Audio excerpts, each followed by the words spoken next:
могат да се одржат и да продолжи системот на олигархија, кај што тој што веќе има добива повеќе, а тој што нема добива помалку, му се зима се што има. Во 2008 година Груевски, за да може да направи влада, велеше дајте ми 67 пратеник за да не зависиме од албанците. Они дуи повторно направија влада, направија амнестија на хашки трибунали и ВМРО и дуи повторно се направила. После последните избори повторно се скара, па ставија дуи министер за одбрана, па СДСМ во 2016 се влезе во коалиција со дуи, па ставија председател на собрание. Буквално албанците и македонските партии, ДУИ и ВМРО или СДС, повторно се изборија, всушност се кара, дека бил председател премиер на собрание, а СДС викаше гласите нас за конечно да ги казниме ДУИ. Повторно игра на националистичка карта. Да. Што мислиш за ова прашање генерално? Сега што го спомнати преска дека се караат сегашните избори, слушам од мојата откорнина, демек македонските партии се караат, ДУИ добива бидејќи секако влага во коалиција со партијата што ќе победи условно. Не знам, мислам дека треба некако да се регулира тоа, пошто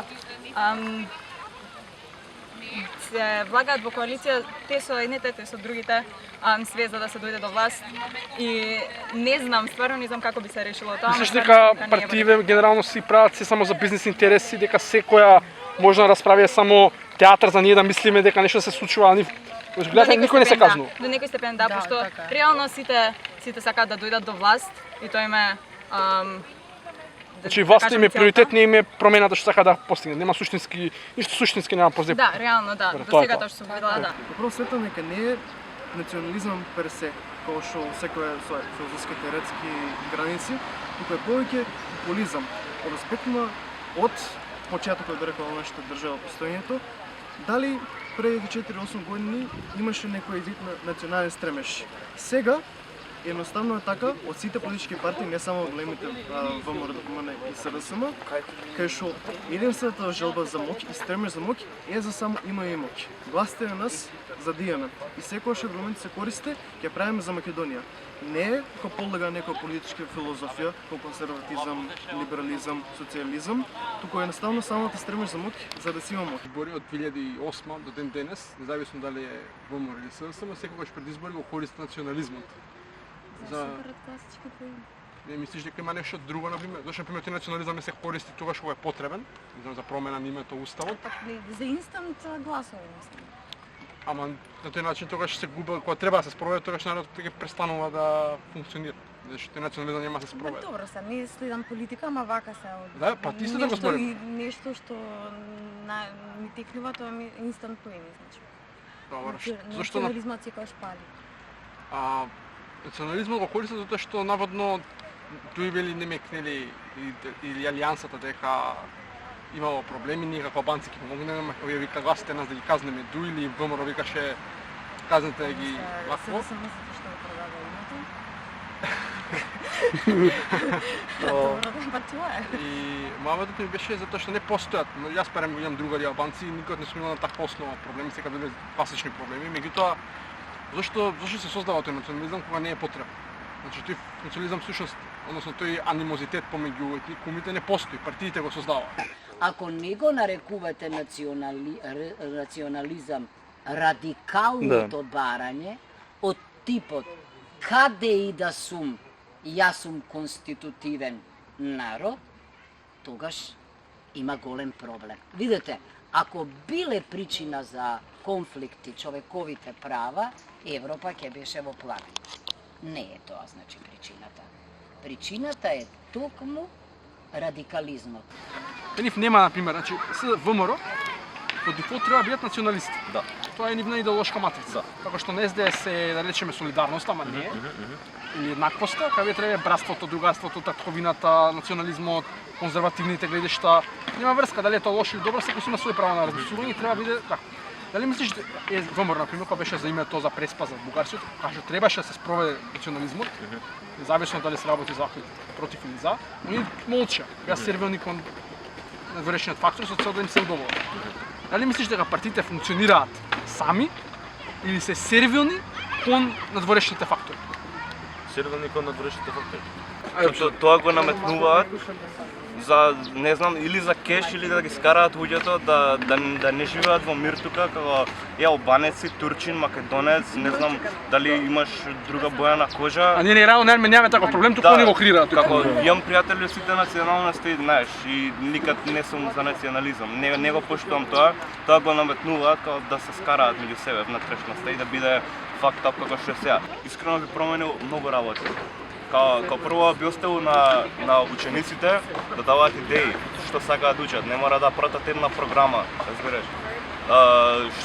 Што сакаат да научат. Не мора да се наметнува едно нешто, за тоа е државата аут, разбираш, и образованието. Дали мислиш дека образованието го дава тој резултат што треба да се постигне, за ние младите што понатака преоѓаме во академски граѓани да можеме да ги менуваме нештата или да има некои други фактори што влијаат врз после завршувањето на нашите факултети. И основно и средно образование, седно, не мора да биде. Па искрено не знаеш тоа. Као не ги ни дава, зашто сите знаеме како е тука ситуација таму. Како е тука? Ја реков као нема доволно слобода да наговор учениците. Како мислиш дека е тука? Сега ќе го зборам. Значи тоа е работа да го кажеме тоа вистината за да излезат ние младите, зашто многу често не подценуваат нас дека ние не знаеме што се дешава во држава, а ние ги знаеме многу повеќе од нив работите, ама работите се fucked up. Као fucked up се, искрено, тоа е fucked up ствари. И немаш, и реков, немаш доволно слобода да кажеш. Сите те гледаат као, фак, као не знаеш ништо, разбираш. Не е така. Значи, секој си има право на говор и да си каже како се чувствува, што сака да научи и да се надоградува понатаку во живот. Прво од професорите, не знам, се треба да се менува. Самиот систем не е како што треба. Влијанието на родителите, од домашното воспитување прво треба да почне. И тоа лобирање на родителите како моето дете вака, онака, така. Никој не сака, значи, да се потруди за ништо. Се добар за нова, родителите освен што го зборат тоа ти што го збориш, понда имаат влези во партија таму ќе те пикнат кога да работат нешто.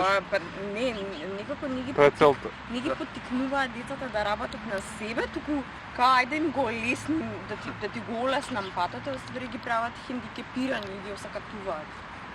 Во образованието ми пречи највеќе системот на меморизација. Тоа е као учење на памет. Да, учење на памет. Тоа највеќе ми смета и највеќе ми смета твојата врска со твојот професор има влијание на твојата оценка. Јас мислам дека оценувањето до некој степен, пошто во моето одделение бар сите завршуваат со петки, иако преку година се гледа дека не го постигнуваат истиот успех, како некој друг што се трудел цело време и ги добива највисоките оценки и пак завршуваат со ист просек. Зашто образованието во држава не ги создава кадрите, или ако ги создава кадрите, секогаш не си го наоѓаат патот надвор? А зашто од овде, како што рековте вие, го гледаат како парче хартијата или завршено, дали е со 6-ка, 10-ка, нема катица, нема фактот, јас сум студент, знам дека подобро го знам правото од нејзе. Разбирате? Ама Катица Јанева слушаше. Јас реков, ако беше Гордан Калајчиев, тој е бунтовник без причина или со причина. Он не се откажал. Значи, сакам да кажам, нема да слушаше. Понекогаш на секоја власт султанската приказна и одговараат луѓе кои ќе бидат послушни, а тие не можат да реформираат. Значи, критички ум треба ние да создаваме на факултетот. Јас мислам, значи, сега овака општо, значи, зборам, би било добро да донесат некој друг од надвор, да не среди малце, бидејќи овака нема да успее Македонија, буквално општо зборам, значи, без разлика сега. Не знам дали е тоа прашањето, ама мислам дека е тоа. Треба да дојде некој друг да не среди малце, за да успееме. Не, јас мислам дека треба да креираме поише унија, пошто за изборните меѓу партиите да кажам, пошто кога беа изборните кампањи, све на телевизија беше напагање една партија кон друга и не се изјаснија што ќе поправат во државата, него само се кара измеѓу себе. Ја мислам дека тоа стварно треба да се смени, пошто Јас лично не слушнав никаква програма, туку слушнав само другата партија што направила лошо и што украла. И мислам дека тоа стварно треба да се сменя ако сакаме промена. Нема ништо ново, буквално, онака се е исто, се повторува, секоја година исто тоа е, нема промени. Сметам прилично дека нема доволно конкуренција за позицијата на професор и некој образовач уопште, кај што платите се за професорите се наставно премали за општо да имат волја и инсентив самите професори да се вршат најдобро својата работа или пак најквалификованиот да може да ја врши. Исто така, втора пречка е што едноставно немам оправено што е потребно. И трета пречка што е најважната е едноставно премал дел од бруто домашниот производ и процентот на буџетот на Република Македонија иде во образованието и во науката. И кога немаш мотивација, немаш материјали, немаш правилен персонал, едноставно ќе стагнираме тоа што стагнираме. Најголемото нешто при свет што смета е brainwashing програма. Објасни А која е тоа? Као, например, да земеме како предмет историја. Историја многу лесно може да сменат. Да, моментално дека бугарите не биле Исто така кој сака се игра политички, одма може да сменат. Искрено, уметноста, музиката, значи сите видови ги користат политички, као наметна уметноста политика, разбираш? Као не треба да се наметнува уметноста политика и во другите работи. Зашто се има на политичко ниво, како Балканот искрено поле за шах, што контролира некој друг, и сега да ме скинат, не ме е ни гајле. Као си играат горе, ние сме пиони, не сме ништо искрено, нив не име гајле, само е поле на шах и ние сме тука, пионите. Добро, тоа е тоа. Луѓето се пиони, искрено. Не смееме да Да, само не мрдаат, ама како што речам, да, тоа го прави, као на телевизија наметнува. Мислиш дека сервилноста на политичките партии е тоа што наведува да ние не можеме да мрднеме, да не бидеме повише од пиун? Дека сервилноста која е поблиску? Војна е најглавната, најголема цел на светот за да лажат луѓе. Кај нас медиумите не постои. Тој луѓе што се занимава одржава повеќе што се два тројца се сега. Или беше началникот сега од една страна и са новиот што дое братот на овој Струмица. Или са влегува во екипа. Они се поврзани и со полиција и со се. Тоа е, знаеш, ќе паднат 2 фиша за да поминат 5 кила. Тоа е бизнисот, знаеш. Да. Ќе падне 2 грама за да помина 5 кила или 10 кила. Тоа беше подобро државата. Криминал, тинејџери у парк само што седат и ќе паднат некој. Но не се ни на хуман начин. Ќе дојдат полицијата било кој да немаат ништо децата, само ќе им се куче. Многу малку се работи на себе, значи не знам.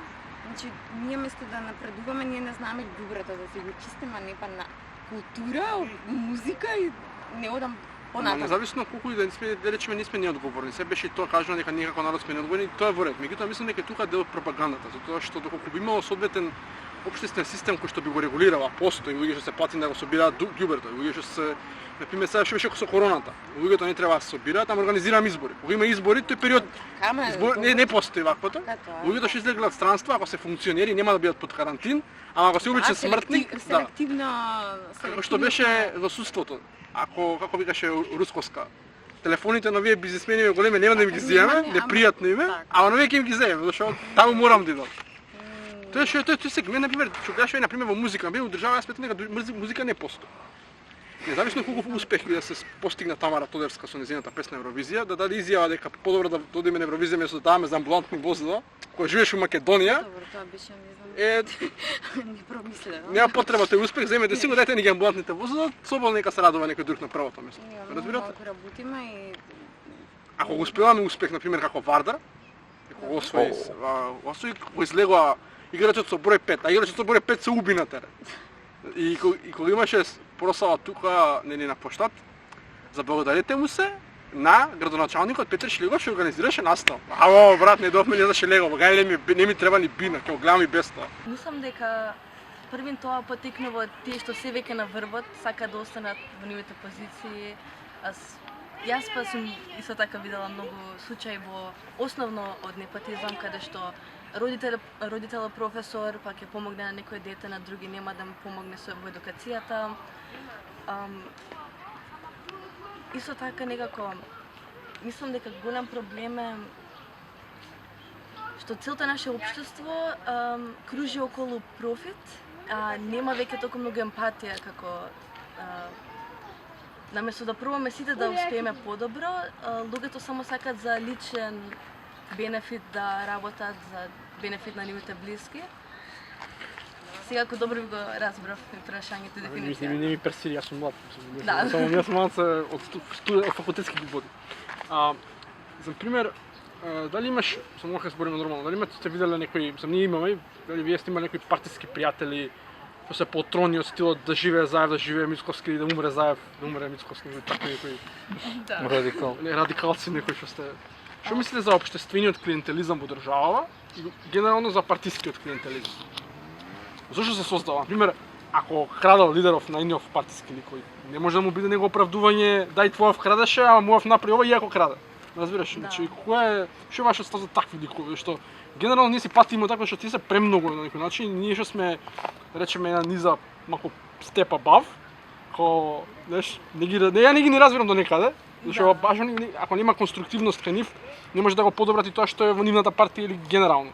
Кој е вашиот став? А општествениот клиентелизам, затоа што во институција тој не знае што да направи во администрација и го прашува мора да чека наредба тој горе што му е за да спроведе нешто. Да, така. Па ова мислам дека не е само проблем во Македонија, туку во повеќето држави. И тоа кај нас е многу истакнат. Дури е она канцер што би се рекло да влезе. Канцерогија. Во менталитетот на младите веќе што, не разбираш, мислам дека не знам дали образованието веќе дава резултат, затоа што ние младите гледаат, мислам не ние, ама другите што се тие што се клиентите гледаат само да завршат, за да земат диплома, за да влезат во некоја партија, да живее лидерот и го конечно земам 14-500 пати или 500 евра плата колку идам. Мислам дека тоа нема амбиција каде што се на која што нешто не знам, тие луѓе се многу празни според мене, не разбирам нивните амбиции, меѓутоа кој е вашиот став генерално за тие ликови, како појава тоа? Да, па лично мислам, први можам да кажам од младите што ги знам, дури така баш во основно, значи пред да бидеме, пред често одделение, дури гледам многу ученици зборуваат за кои политички партии се или не се, ако се малолетни, не може да гласат, не знаат нешто за политика, тоа се потекнува од нивните родители, што пред ќе ги слушаат по дома, што кажуваат, што размислуваат, а после тоа го шират на своите пријатели, без да бидат информирани пред тоа. Друго нешто исто така мислам дека е кај повозрасните, што пак е за свој личен бенефит, некако ако имаат некои конекции со партијата, па после ако тие го шират тоа нивно мислење и со така ги држат во власт, мислам ќе останат во власт тие партии да кажеме, тие добиваат некаков бенефит личен. Друго е што мислам дека никогаш во нашата држава не сме виделе вистински лидери што сакаат да подобрат животот за секој. Мислам дека од секогаш имало некако лични мотиви во се што прават и не сме виделе како можеме ние да бидеме како држава, како млади, како лидери, какви може да бидат луѓето на власт и имаме ниски очекувања. Искрено за како слепо верување и за да кажеме не да ни прашуваат прашања, нема врска што е програмата на партијата, тие секако би гласале за нив, секако би ја напаѓале другата партија, бар тоа е од мојата околина. Што е твојот став за општествениот клиентелизам во државата, кој што потекнува од партискиот клиентелизам, а воедно тука се вклопува и привработување и непотизмот, негативната селекција, секогаш помалку компетентниот оди нагоре го бутка тој што е способниот побрзо губи трпение, толеранција и заминува од државава. Кој е твојот став за општествениот клиентелизам? Зошто секад имаме ние пријатели да живее заев, да живее Мицковски крадо, ама он го направи тоа и тоа, не треба да лежи затвори, заев, знаеш, можеби сгрешил негде, меѓутоа он не треба да одговара кривично. Не, јас мислам дека луѓето кај нас не сакаат да работат на себе за да дојдат до некоја позиција. Многу ми е лесно да работат за партија, да одработуваат за партијата и да се наместат. Дали мислиш дека во партиите постои идеологија или се е интерес? Интерес. Сега во последниве, мислам дека нема ни политика во последниве. Никогаш не сме имале можеби политичари сега. Сега што мислите дека се отприле? Само пазар? Бизнес? Да, за да дојдат, да искрадат што можат. Например, сега има некоја си јавност тема наметната дека наводно СДС со ДУИ се карале, па не можеле они да најдат влада, а има не се искарани. Мислам дека се е тоа на веќе средана само. Да, тоа е театар за народот обично. Така, да. За да си ги привлечат гласовите, да не изгубат кредибилитет кај гласачко тело, како што изгуби ВМРО за од левица. Ги ставаат директори, као лепо флаери цел живот и да стале директори. Не.